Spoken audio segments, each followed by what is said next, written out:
Bueno, en vivo recibimos al abogado, al doctor Andrés Chapero. Siempre es un placer contar con su buena predisposición para hablar y llevar información a ustedes que están en casa, que son de Sunchales, de Colonia Aldea de Taliba, y que en este último tiempo, con el avance de la tecnología, también ha avanzado lamentablemente cada vez más frecuente el delito por estafas virtuales, ya sea a través de un llamado telefónico, de un correo electrónico, de la computadora, del WhatsApp, de redes sociales, del home banking. Bueno, ¿cómo poder evitar ser engañados a través de estafas virtuales y qué consejos nos va a dar legalmente Andrés para poder asesorarnos y no caer en el engaño? Así que ya vamos a charlar con él ahora, en minutos que lo saludamos. ¿Cómo estás, Andrés? ¿Cómo va, Marina? Gracias por venir bien? al programa. Bueno, Hemos recibido muchas consultas, incluso testimonios de personas que de manera confidencial me han dado a conocer que han sido víctimas, ¿no?, de estafas virtuales. En algún momento lo hemos hablado en el programa, pero nunca es tarde volver a recordar a todos los televidentes de Mediodías qué tenemos que hacer ante alguna situación de estas características que acabo de mencionar. Bien. Hay varios, lamentablemente el tema de las estafas virtuales viene creciendo desde la pandemia un montón, cada vez es más frecuente, cada vez el tema de nuestro dinero es cada vez más digital, es decir, cada vez tenemos menos dinero físico y cada vez está más desparramado, perdón la expresión, por bancos, billeteras virtuales y demás, y esto hace que nuestros datos estén expuestos cada vez más a muchas empresas, ¿no? Y eso muchas veces a las empresas se les filtran esos datos y eso genera todo un problema después a la hora de poder ser estafados y demás. Entonces hay dos modalidades de estafa grandes. Una es el phishing, que es esto por correo electrónico, WhatsApp, enlaces. Ahora salió, y eso también quiero hacer una aclaración, el código QR. Sí. Que es descargar, hacer un clic en un enlace y después de manera maliciosa se instala un malware, se llama, como si fuera un sistema operativo dañino en nuestras cuentas, nos tienen los datos y ahí se hacen las transferencias, se sacan préstamos que nosotros no nos enteramos y demás. Y la otra es por phishing, que es cuando nos llaman por teléfono y a través de engaños de gente que se hace pasar por personal de esas empresas, la persona o da los datos o realiza movimientos u operaciones como los mismos, ¿no? Sacar préstamo, transferir dinero y demás. Este último ha sido muy frecuente porque muchas personas por ahí, en el afán de querer desprenderse de cosas de su casa, venden por redes sociales, llaman y supuestamente te dicen que te van a hacer una transferencia. La persona vende el producto a 40.000 pesos. Sí. Y te transfieren 400.000, dicen que te transfieren 400.000, pero en realidad no te los transfieren. Y de ahí te llama un operador del banco X para decirte que tenés que devolver ese dinero, que saques un préstamo y demás, y ahí se dan estafas realmente millonarias. Exacto, millonarias, ¿no? Lo primero que hay que hacer con esos casos es presentar una denuncia policial, presentarnos en la comisaría más cercana, en el Centro Territorial de Denuncias o a través de la página web del Ministerio Público de la Acusación realizar esa denuncia. Una vez que está esa denuncia, casi de manera simultánea, informar a la entidad bancaria de que hemos sido víctima de un delito de estafa bancaria o de fraude, preferentemente hacerlo por medios oficiales. Esto también tiene una complejidad, que es que muchas billeteras virtuales, el único medio oficial que tienen son el Instagram o un chat de WhatsApp que resulta que estuvo hackeado y después la persona vuelve a ser víctima. Entonces, lo ideal es siempre ingresar a la plataforma del banco, de la billetera, y comunicarnos con el chatbot, se llama, que está ahí, y ahí hacer la derivación por la fraude y estafa virtual. Lo primero que te va a pedir el banco es la denuncia, y ahí se proceden a bloquear las cuentas. Perfecto. ¿Has tenido casos que tuviste que intervenir a través de tu profesión? Porque he tenido casos. No solamente acudieron a realizar la denuncia, sino que la mayoría dice, bueno, ¿cómo recupero ese dinero? ¿Quién se hace responsable de que yo fui realmente estafado si se da con los culpables o es imposible poder reconocer a la persona que está cometiendo el delito y que se ampara en el anonimato a través de la virtualidad. Bien, he tenido casos, he sido víctima. ¿Sí? Sí, he sido víctima. Lamentablemente me han hackeado una cuenta de una billetera virtual y a raíz de eso he tenido, bueno, han sacado préstamos a mi nombre, han hecho varias operaciones por un monto muy importante de dinero. ¿Y cómo te diste cuenta? ¿Cómo te llegó la información? ¿Cómo me di cuenta? Porque cuando ingreso a la billetera virtual donde me habían hackeado había transferencias diversas de terceros a terceros que yo no había realizado, pero además había ingresos de mis otras cuentas a la billetera. Uy, no. No, sí, fue un caos. ¿Cómo sería hackear? ¿Sería clonar los datos? Clonaron mis datos a través de una cuenta de correo, de Gmail, que yo no uso porque ya tengo otras cuentas oficiales, pero se ve que eso esa billetera estaba registrada, como no era una billetera que usaba frecuentemente, era una billetera que estaba registrada con este correo al cual han hackeado, y desde ahí han podido acceder a todas las otras cuentas y demás. Y tuviste que hacer un trámite muy engorroso porque vos te dedicás a esto y justamente, Andrés, qué bueno que lo pongas en palabra a tu testimonio porque sirve de referencia. No significa que, engañan a personas que por ahí desconocen el tema de digital o son personas adultas mayores que no entienden nada del tema de redes. No.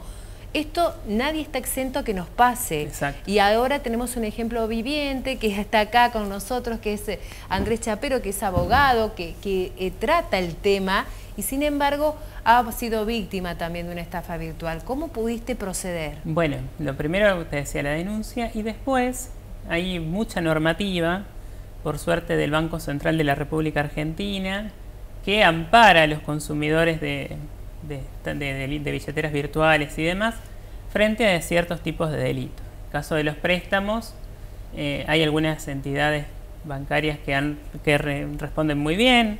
Lo que tienen que hacer las entidades bancarias, lo que dice el Banco Central es, con la denuncia policial, la entidad financiera tiene que asumir el riesgo y anular automáticamente ese préstamo sin cobrarle ningún peso a la persona que ha sido víctima. Después también, en el caso de las transferencias, lo que piden es que la Fiscalía o el banco haga un estudio a quién se envía ese dinero, y el Banco Central dispone de que si esas cuentas a las que va el dinero tiene un plazo de creación, desde el día en que se cometió el delito, menor a 180 días, la entidad financiera tiene que hacerse responsable y reintegrarle el dinero al usuario que ha sido víctima de esa situación. Es decir, hay mucha normativa, por suerte, del Banco Central que nos empieza a amparar a los consumidores, que lamentablemente no se conoce esa normativa, no la conoces hasta que sos víctima o hasta que te asesoras correctamente. Y luego está la Ley de Defensa del Consumidor, la 24240, el Código Civil y demás, que empieza a otorgar cierta protección. En mi experiencia personal, ha sido esas leyes, ha sido esa normativa que a mí me ha permitido recuperar parte, y estoy en litigio con algunas entidades, de mi dinero. Porque generalmente nadie se hace responsable. Porque generalmente nadie se hace responsable. Ante el primer reclamo nadie se hace responsable. Y entonces hasta que acudís a los tribunales. Los tribunales también tienen una mirada pro consumidor y empiezan a fallar a favor de todas estas personas que han sido víctimas de estas modalidades de estafa. Pero en lo particular tengo un actuar muy pobre de la Fiscalía. Mirá que he presentado pruebas. Mirá que he presentado pruebas. La Fiscalía de acá de Rafaela, ¿no es cierto? La Fiscalía de Rafaela. Nosotros no, al ser delito complejo hay una fiscalía especializada. Bien. Que depende solamente de Rafaela, no depende del fiscal de Sunchales. Bien. Pero ha sido muy pobre el accionar. Hasta ahora no han dado con las personas. Yo sí he pedido, bueno, algunas cuestiones. Por supuesto, y aparte que te vayan informando en cómo sigue la causa. Bueno, eso también es muy difícil a veces de acceder a esa información. aunque te parezca mentira. No, lo sé. Es muy lo difícil. Sé, he sido víctima no de información. estafas virtuales, pero sí de otros delitos, Sí. De robos hace poco. Y la fiscal directamente no. No hay entonces, noticias. Es una no. mujer, en Rafaela. Mire. Qué bárbaro. Es muy difícil. Entonces, de vez en cuando van saliendo algunas situaciones que van anulando, pero a diferencia de otras fiscalías de otras provincias que sí han actuado, sí. que dan con los sospechosos, y es más, a veces la propia fiscalía da a la víctima un resarcimiento por ese daño que ha ocurrido. Qué bueno. Eso, ¿Pudiste por ejemplo, buscar jurisprudencia en otras provincias? Sí, en la provincia de La Pampa. Sí. Eso es algo que ocurre bastante frecuente. Y bueno, dan con las personas, las citan a una audiencia, le piden que explique por qué tiene el dinero, y bueno, hacen devolver ese dinero a la persona, más le dan un resarcimiento económico. Qué bueno, como debería actuar la justicia. Como debería actuar la justicia. Y aparte la fiscal se supone, o el fiscal se supone que están del lado de la víctima, ¿no? Exacto, ¿no? Idóneos para eso y demás. También hay una cuestión que dicen que cuando uno transfiere dinero a una cuenta de terceros, se van haciendo microtransferencias a otras cuentas, entonces lo que dicen es muy difícil localizar y detener eso. Pero bueno, la verdad es que yo tengo una mala experiencia con la Fiscalía desde ese punto de vista, y me amparo por lo menos desde el lado civil para obtener una reparación por esta situación. Que por suerte existe esa vía, ¿no? Porque, por suerte. Bueno... y vos perteneces a la justicia, me imagino la impotencia que te debe dar, Andrés, ¿no? Porque también lo has pasado en carne propia, pero también cuando te toca representar a algún cliente, ¿no? Sí, claro. ¿Y están en la misma disyuntiva los demás clientes? Sí, están en la misma disyuntiva, y además también lo que sucede en esta situación es, además de haber sido víctima del delito, es cargar con la frustración de los tiempos. Sí. Y la mayoría, ¿sabes qué dice? Uy, ya lo doy por perdido, no recupero más nada. Exacto. O no confío en la justicia, ¿para qué voy a hacer la denuncia? Si total queda en la nada. Así que nada. Ese es un gran tema. Pero bueno, por suerte desde estas vías, desde la vía civil, se están logrando buenas recomposiciones y se están logrando buenos resultados. Eso es lo importante. Y de aprender también a lidiar, digo, en caso... ser abogado, uno viene acostumbrado a lidiar con esas cosas, pero una persona común y corriente es a veces muy difícil.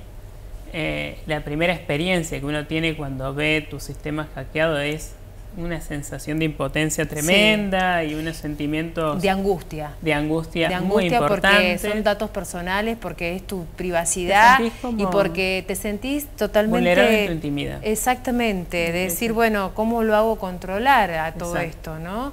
¿A dónde fueron mis datos? ¿Me pueden volver a pasar si yo cambio de plataforma o de billetera o de entidad financiera? Y uno empieza a desconfiar de todo, sí, claro. ¿Viste? Sobre todo de este aparato que es el celular, computadora. Y tenemos nuestra vida ahí. Exactamente, sí. Y es como que vos decís, bueno, me están invadiendo algo mío, es como invadir y llegar a tu casa y que te roben algo, ¿no? Es físico. Exactamente lo mismo, pero es tu patrimonio. Digo, uno no va en detrimento de su propio patrimonio, digamos. No. Entonces digo, es complicado. Bueno, a tener en cuenta entonces, ante alguna situación que hacemos, ¿nos Denuncia. adherimos a alguna billetera virtual o no? Mira, hay algunas billeteras virtuales que responden muy bien, que trabajan muy bien. Siempre que uno adhiera a una billetera virtual, que sea con datos biométricos, ¿no? Que te pida el reconocimiento facial o huella digital o el lo que DNI. sea. Y lo segundo tiene que ver con mucho cuidado también a la hora, y ahora también eso es un tema, porque los préstamos, las entidades financieras no lo deberían otorgar con un solo clic, lo tienen prohibido. Pasa que como el crédito es la cuestión comercial por excelencia, las entidades financieras lo entregan, pero el Banco Central dice otra cosa. Dice que desde que la persona solicita el préstamo hasta que se acredita, tienen que pasar por lo menos 48 horas y tiene que haber factores de verificación humana. Eso no ocurre, se entrega el dinero inmediatamente, se transfiere porque es víctima de la estafa, y ahí empiezan los problemas porque el banco no quiere hacerse responsable. Entonces, lo primero principal es, bueno, alguna billetera virtual reconocida, que tenga un respaldo de banco. Por ejemplo, bueno, hay varias. Y sobre todo, bueno, ir cuidando mucho las operaciones que uno hace y también dónde deja uno los datos, ¿no? Sí. Muchas veces pasa que en las redes sociales sí. está nuestro teléfono celular sin darnos cuenta, ¿no? Nuestro teléfono celular, nuestro correo y demás, y de ahí se obtiene un montón de información y un montón de datos. Increíble. ¿Y con la inteligencia artificial cómo estamos? Uy, es terrible. Terrible, ¿no? Porque además ahora también empiezan, digo, sin generar paranoia, ¿no? Pero digo, empiezan también a haber modalidades de estafa donde interviene inteligencia artificial, ya sea clonando alguna voz, generando alguna cuestión ahí, donde ayuda a digamos, al delincuente a que la víctima caiga más fácil, ¿no? Eso es la cuestión. A estar atentos. Y cualquier consulta está el doctor Andrés Chapero. Bueno, gracias. Gracias, Andrés. Lo mejor para vos. Ojalá puedas tener una pronta solución a tu caso. Bueno, muchas gracias.